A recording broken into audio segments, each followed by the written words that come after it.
ते मी आता म्हणणं योग्य नाही, कारण दुसरा काही शब्द बोललो की आमचं एवढं केलेलं सगळं मातीत जातंय, म्हणून मी त्याला आता छेडत नाही. दुसरा केव्हा तरी वेळ आली तर मी बोलतो. आज गरीब आणि श्रीमंतामध्ये फार आज हे झालेलं आहे. गरीब अतिगरीब होत आहे, श्रीमंत अतिश्रीमंत होत आहे. अरे या देशात आम्ही जेव्हा सरकार सोडली त्यावेळेला केवळ 5 लाख करोड रुपये आम्ही कर्ज सोडून गेलो होतो. पण आज मोदींनी देशावर 200 लाख कोटी रुपये कर्ज आज त्यांनी केलेलं आहे. 2 लाख करोड म्हणजे 200 लाख कोटी रुपये आमच्यावर कर्ज त्यांनी ठेवलंय आणि म्हणतोय सब ठीक है, सब खुशहाल है, हमने बहुत लोगों को आगे बढ़ाया. क्या आगे बढ़ाया? 200 लाख तो आपने कर्जा रखा और जो सहुलतें मिल रही थी वो सब एक एक होकर आप काट रहे हो, और जो इरिगेशन प्रोजेक्ट अपने थे वो भी काट रहे हो. म्हणजे प्रत्येक गोष्टीत ते लोक आज बजेट कमी करायचं आणि शेवटली सांगायचं की मी हे केलो ते केलो. अरे बाप, तुम्ही मणिपूरमध्ये ते लोक मरू लागलेत, तिथं अनेक स्त्रियांचं रेप होऊ लागलंय आणि लहान मुलं मरू लागलेत. तिथं मोदी जात नाहीत. कुठं जातोय? इनॉग्रेट करण्यासाठी अहमदाबादला डायमंड हाऊसला जातोय. मोदी कुठे जातात की त्यांना जे पाहिजे पार्लमेंट सोडून त्यांनी लखनौमध्ये राहतात.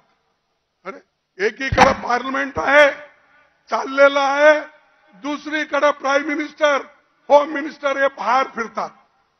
हे काय कुठंतरी असं होतंय? पार्लमेंट कशासाठी बोलवतात? आम्ही एमपी कशासाठी जातो? की लोकांचे मुद्दे तिथं ठेवण्यासाठी.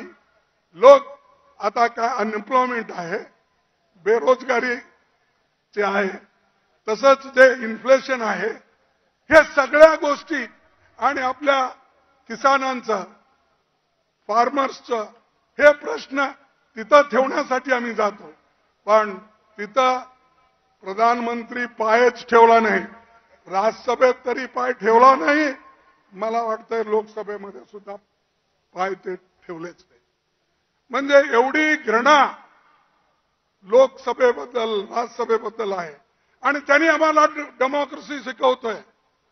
अरे डेमोक्रेसी प्रकार तुम्ही आत येत नाही आणि जे लोक पार्लमेंटमध्ये येऊन जे गॅस सोडले, वरून उडून आले, ते कसं आले, कोण आणलं? आज मी सांगतो तुम्हाला, एक बीजेपीचा एमपी त्यांना साईन करून दिला होता आणि त्याच्यामुळं ते सगळं झालं. पण ते एक एमपीला रक्षण करण्यासाठी, त्या एक एमपीला वाचवण्यासाठी 146 एमपीजना बाहेर घातले. आपल्या लोकांना बाहेर गाऊन सगळे कानून सगळे पास करून घेतले. हे क्या लोकतंत्र आहे? हे प्रजातंत्र आहे? नाही.